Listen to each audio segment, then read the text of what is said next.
verse 22, Paul has now transitioned to writing instructions and admonitions to specific groups within the church. And what are the groups that he has been writing to thus far from what we have studied?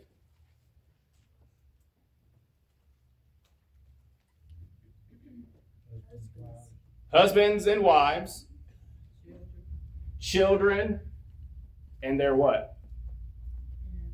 Parents. Then he's going to give an instruction right after that to who? Servants. Well, right after the children and parents, he says, fathers. Oh, fathers. Yes, fathers. Yeah. And then, after that, what is it, Karen? Servants and masters, yes. Yeah. Or, I guess, in a way to modernize it for us in today's society, it would be like an employer and an employee relationship. All right? And so we have discussed for the last few Sundays about the husbands and the wives. And last Sunday, we ended with children and their parents. And so what are the children's instructions that Paul gives? What are they to do? Obey their parents. Okay, and Paul gives 2 reasons why. Children, obey your parents for what 2 reasons? Because it's right. Because it's right. And what'd you say, Caitlin? Yeah, because it's right. And a longer life, yes. And this is the passage that my mother would always quote in a joking way. Yes. Saying, I brought you into this world and I can take you out. That's why Paul says that you better obey what I have to say if you want to live long in this land. Now again, she always said that in a joking way, but as a child, when she kept repeatedly saying that, I kept thinking that's exactly what Paul meant. But in a sense, what does Paul mean by the fact that you may live longer in the land?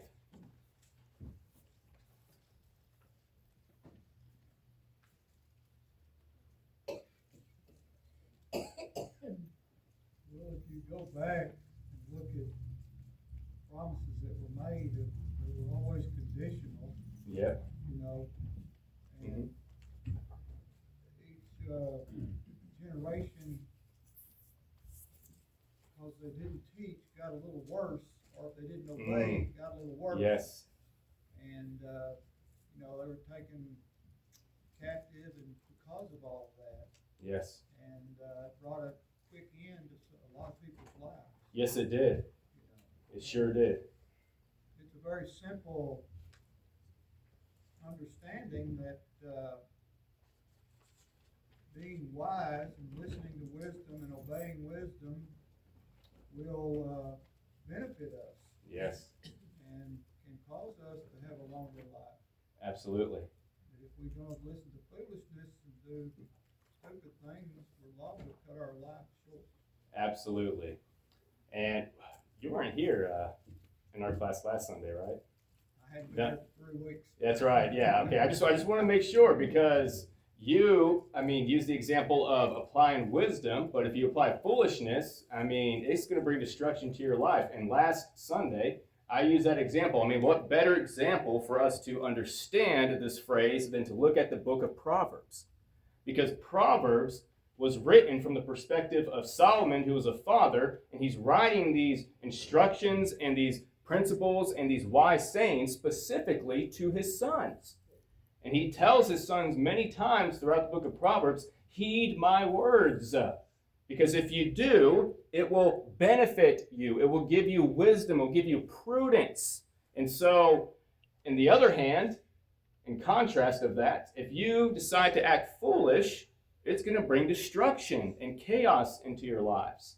So, take for example of what is the possibility of happening if parents are not, specifically fathers, at least in the context, if they're not giving instruction and wisdom to their children of God's word, they're not teaching them God's word, and yet by the time the age of teenage comes and they start to go out and make decisions like partying, what could happen?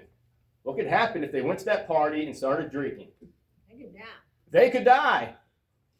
Using poor judgment, using foolishness, they get behind the wheel intoxicated, and anything could happen. They could take the lives of others, or they could take their very own lives. And thus, that promise right there is conditional. If you obey your parents, you may live long in the land. And so this is the first commandment with promise, Paul says. In other words, that if you go back to the 10 commandments that are listed, when you get to honor your father and mother, that's the first commandment you see that contains a promise with it. And it's conditional. If you don't obey your parents, what could happen? Well, the Old Testament, wasn't there more physical punishment to kids? Oh, yeah. Because I remember somewhere that if you were caught stealing, they'd cut your hand off and different things like that. So, Well, rebellious, disobedient children under the old law, they would stone to death. Yeah. They would get stoned to death. Yeah. And again, so many today like to apply back to the Old Testament. Well, they did this in the Old Testament. They had instrumental music in the Old Testament. Well, guess what? Yeah, they stoned children in the Old Testament too. Should we continue doing that? Woo, no, because I'd already be dead by now. I'm glad we don't do that no more. Yeah. But anyways, getting back to our discussion, yes, that is more of a physical, more strict punishment in the sense that if children in the Old Testament were rebellious, disobedient to the parents, did not honor them, they would be stoned to death. And yes, again, I am so thankful that we don't continue that. And so, in essence, the father, his responsibility, what is the father to do? What does Paul say specifically? Looking back at the text of Ephesians 6. Not to provoke their children. Yes. It says, fathers, do not provoke your children to wrath. How might a father provoke his child to wrath? A teenager? Anyway. In any way, yeah. Breathing. What's that? Breathing? Walking, talking. Walking, talking. Okay, well, this might be a teenager provoking his father to wrath. Paul's talking about fathers do not provoke your children to wrath. So how might a father provoke his child to wrath? Using a harsh tone. Using a harsh tone. Absolutely. What might be said if a father is not watching his tone? He's going to get back the same to him from the child. Mm-hmm. It's just going to be a fight. Yes. You get what you give. You get what you give. I like that. That's exactly true. You get what you give. And if a father loses his temper, loses his anger, and he can't control that anger, let me ask you, okay, let me put it this way. Now, some decisions that children may make, you may have the right to be angry. That's what I was thinking. Yes, you may have the right to be angry. But, what's that? You need to be angry. Oh, yes, you need to be angry, but at the same time, you need to control that anger. Because can a righteous anger quickly turn into an unrighteous anger? Oh, absolutely. Yes. And this is where we have got to have meekness, power under control. We got to control that. We got to be mad if they make a wrong and bad choice and decision, and they need to know that we're angry and that we're upset with them. But the way that we use that anger has got to be under control. This word provoke, it means getting to a point of anger over unnecessary things to the point where it may break your child's spirit. It has to be with love. It has to be with love, absolutely. Now, what I find interesting is that in this definition, provoke, at least according to just the Greek word itself, it's saying over unnecessary things. So is Paul in context talking about a righteous type of anger that a father has, or an unrighteous one then?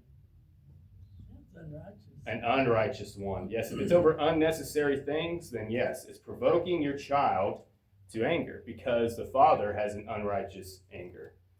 And so using this word in its proper context, what are some ways in a way a father today may have an unrighteous anger where he provokes his child to have an unrighteous anger? Oh, I can think of so many right now, but I want to hear you first.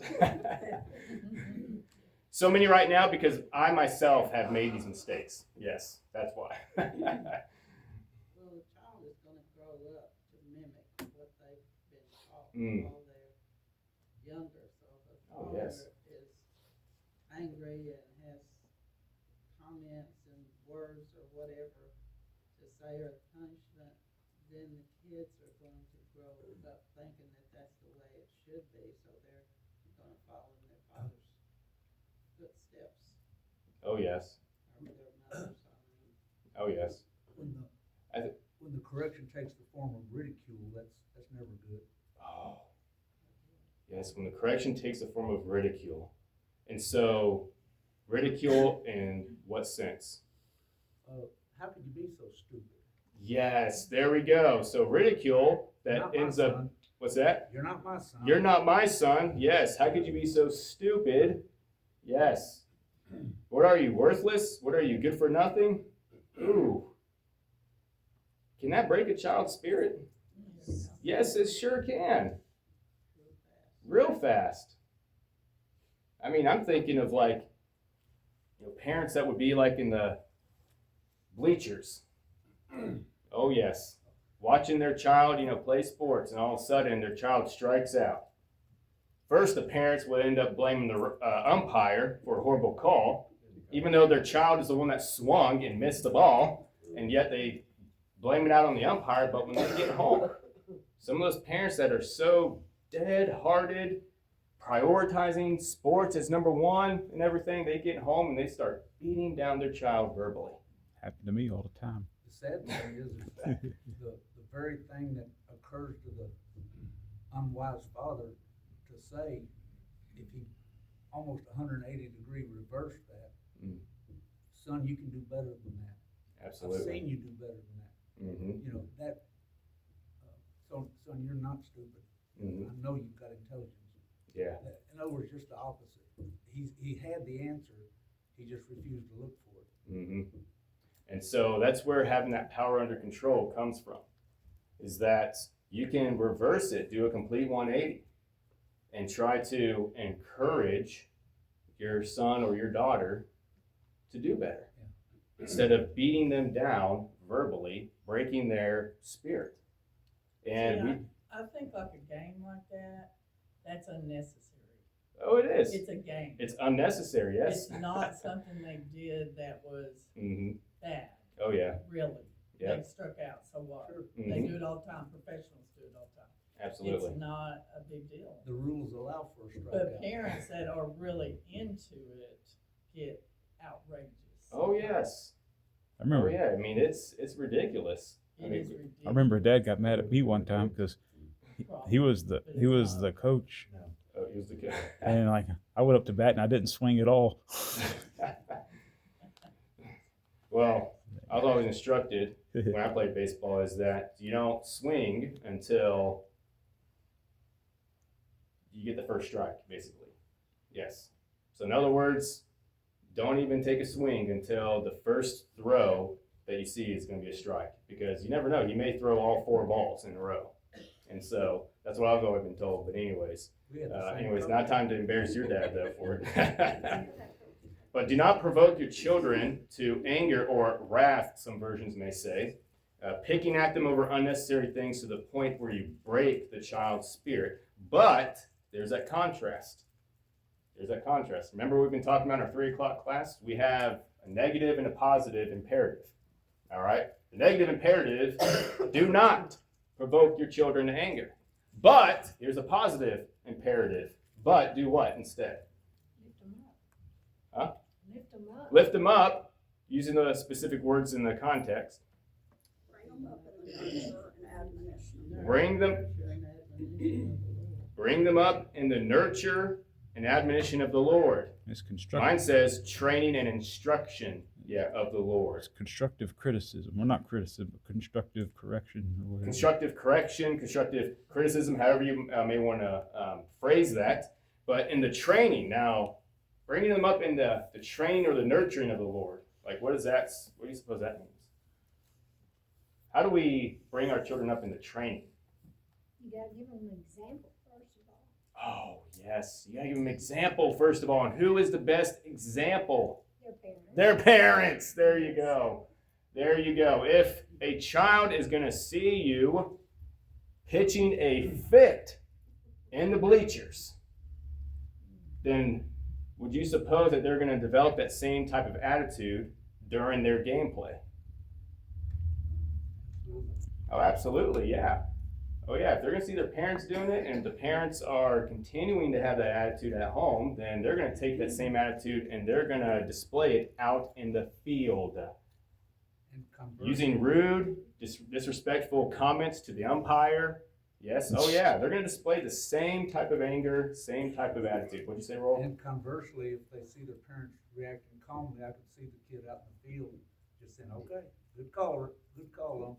That's right. I mean, and the opposite is true. In somebody's country. That's right. If you do the opposite, I mean, the same results will be just as true. Reminded me of that time that Jeremy and Dad were both coaching and stuff, and the referee missed a call or whatever, and Jeremy asked the referee if he wanted to borrow his glasses, and Dad got mad at him because we got like a 15-yard penalty or something.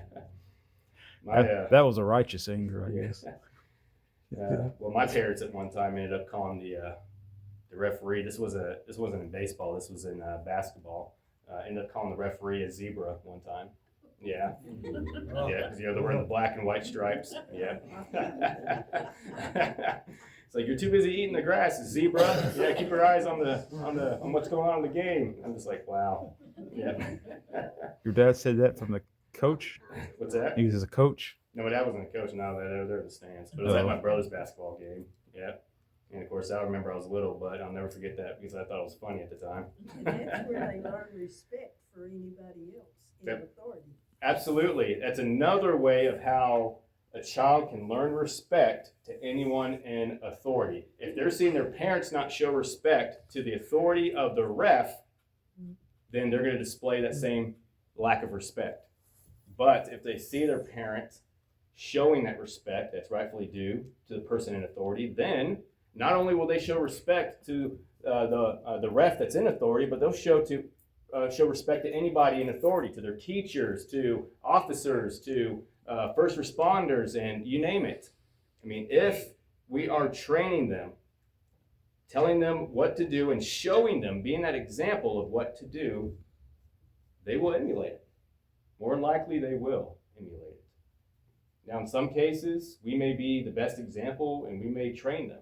But later on in life, they may end up still making poor choices. That's going to be personal accountability on their end. And so training them and instructing them. And so not only is training them, is showing them what to do. Instruction is what?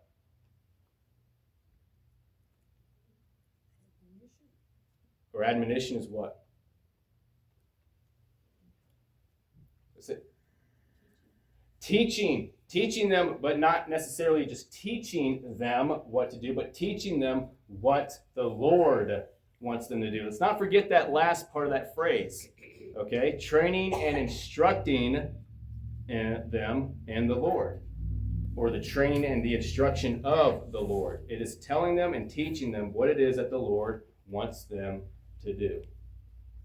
All right, so we may be good at training, but there comes a time when we need to sit down and we need to start teaching them what? Teaching them the Bible. Yes, put it plain and simple. Teaching them the Bible. Because here's where we find the instructions of what? Of the Lord. That's how we're going to be able to teach them and instruct them in the Lord. It's when we sit down and when we actually are showing them what it is that the Lord wants them to do according to His Word. Any thoughts before we move on to the next group? All right, so fathers, we have a responsibility, right? Children, we have a responsibility, right? And again, remember, the way that Paul is using that word children is not necessarily children of age, but children in the sense that if your parents are still alive, it still applies to you. Yes. My dad's still alive, and so guess what? Everything that's talked about children, I still need to do. Yep, I still need to follow through with it. And since I'm a father as well, those instructions as a father apply to me as well. And so we have a responsibility, correct? Let's make sure that we're fulfilling our responsibility and fulfilling our roles as children and as fathers or parents as well. Yes, include the ladies as well. Yes, you have a great and important role as well. And you know, as an older child, even though your relationship with your father might have been strained because of his actions, if you still show him honor as your father, your human father, you know, and respect, you might rebuild and rekindle old relationships, and you know, and there's no sense in us going to the grave with, you know, anger and being divided. You know, let's come together, get back together, and let's resolve our problems, and let's be mature. Yes. You know, and the child can do that. Yes, they can. They can do that. Yes, they can. I mean, remind me of my relationship with my mom. I mean, I won't go into all the details, but some of y'all were here that Sunday night when we held Sunday Night in the Light back in November. I kind of shared my personal experience with those, with the youth that were here, concerned about how I had a strain in my relationship with my mom. Held a grudge against her for 13 plus years. And I used those words, yeah, I forgive you for what you did, but I actually found out that I really did not mean it. Until I finally realized that I was ready to forgive her, I did it. And then 6 months later, after I did, is when she passed on. So I can't imagine how I would feel if I had not taken that opportunity to make things right. That probably would have been my last chance, my last opportunity.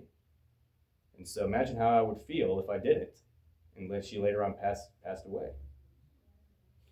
Man, I would have, I don't know, I probably may not be here. But thankfully, I took that responsibility as a child of hers to finally make things right, to mend that relationship. And so I think that's a great point that you brought up, David. I think that's something that's very important for all of us to hear and to understand. I've talked to a lot of people that wish they would have got to talk to their parents one more time and make amends. Mm-hmm. Oh, yeah. Yep. Didn't get that opportunity. It doesn't just mend the relationship, it mends you.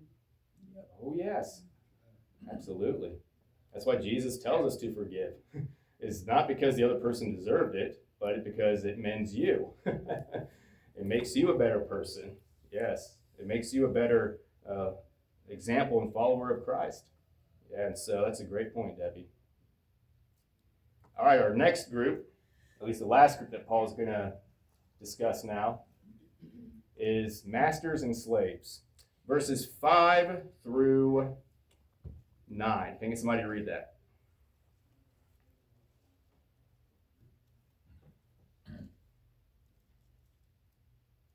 Servants, be obedient to them that are your masters according to the flesh, with fear and trembling, and singleness of your heart as unto Christ.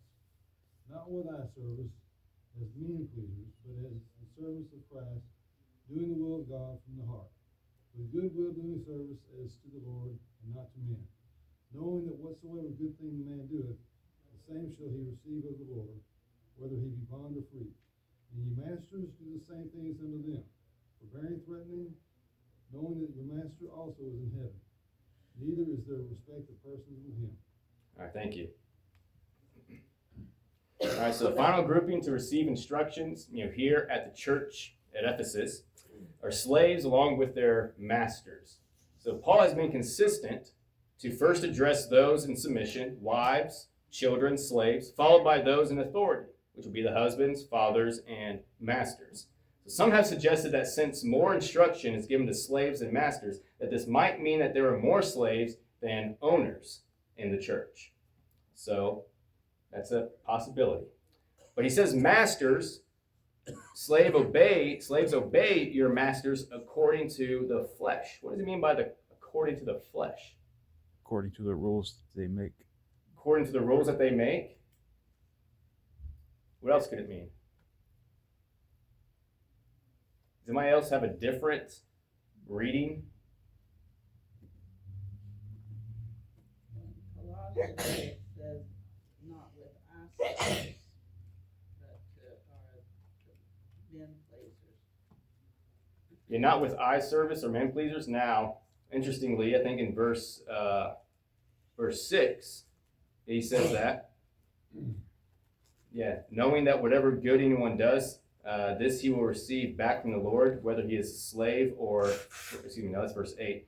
Sorry, verse 6, not by the way of eye service as people pleasers, but as servants of Christ. And so Colossians, I guess in comparison and cross-referencing, says a similar wording.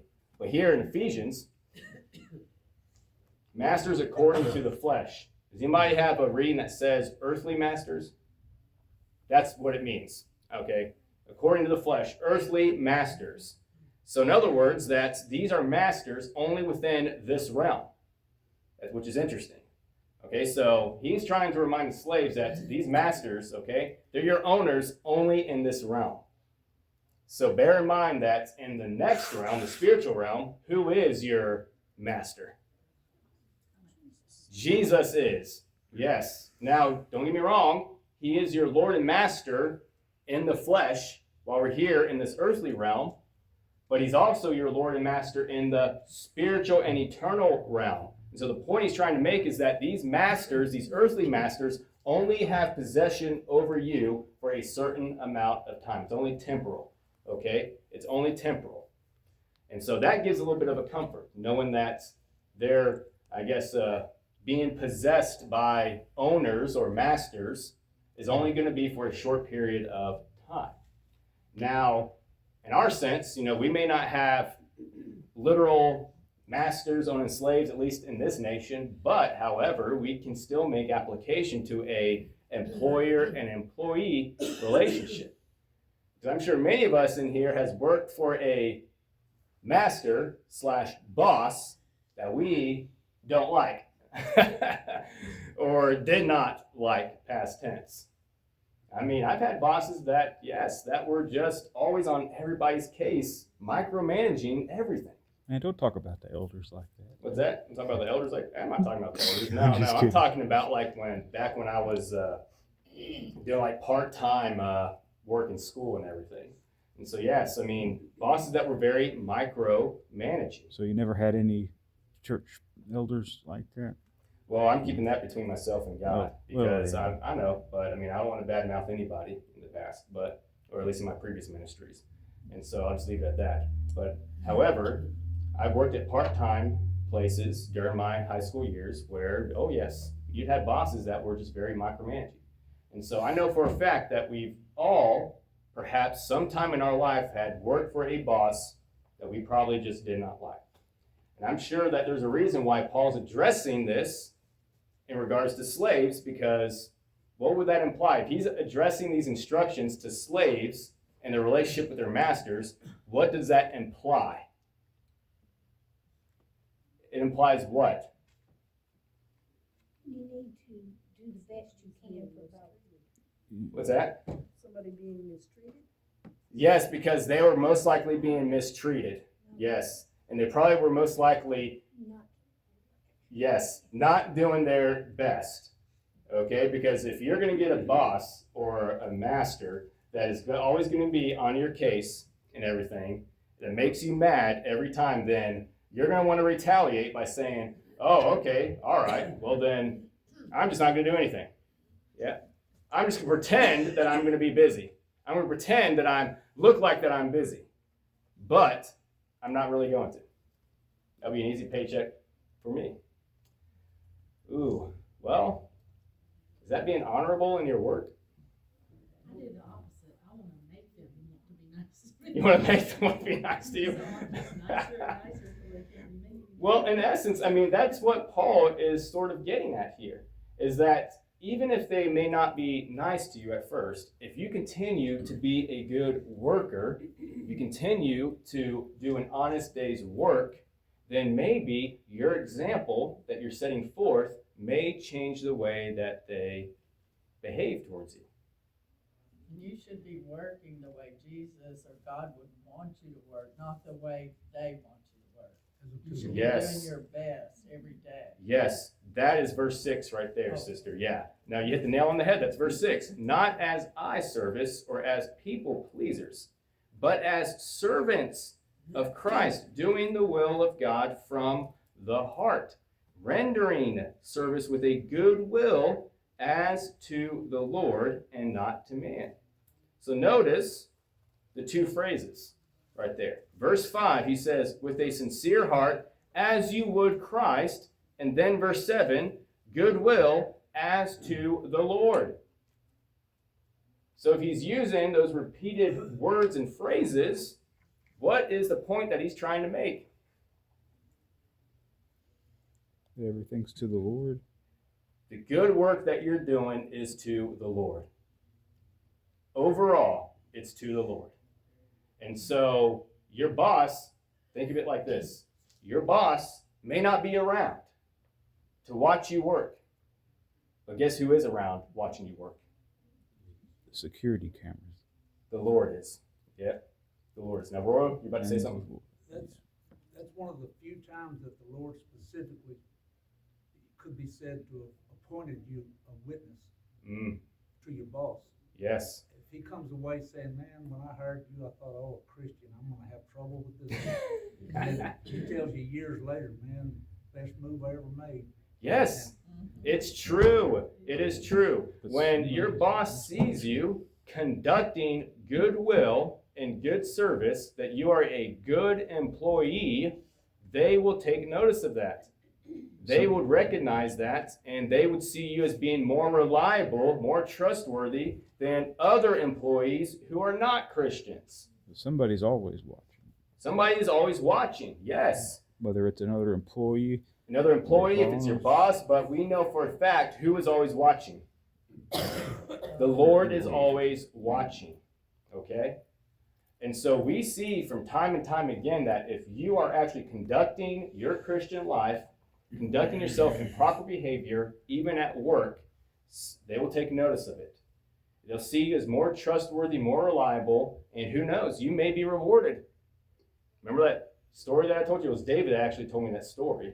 Yeah, we were in the office about that young man who was a good Christian, and he dropped out of college because he told his dad that he wasn't fit for college, and then so he worked in the railroads, right? And then he ended up getting a high position on the safety, the railroad safety, what's it called? I can't think of the name of it. I guess where they inspect that, I forget the name of it. Something to do with the safety of. Yeah, railroad safety and inspection. I'll just call it that or something like that. Yeah. And he became a millionaire, right? Right. Remember that story? I think you were telling me about it in the office about a couple weeks ago. But anyways, the point being is that the way that we behave at work, whether people see it or not, who is the one that is always seeing and watching?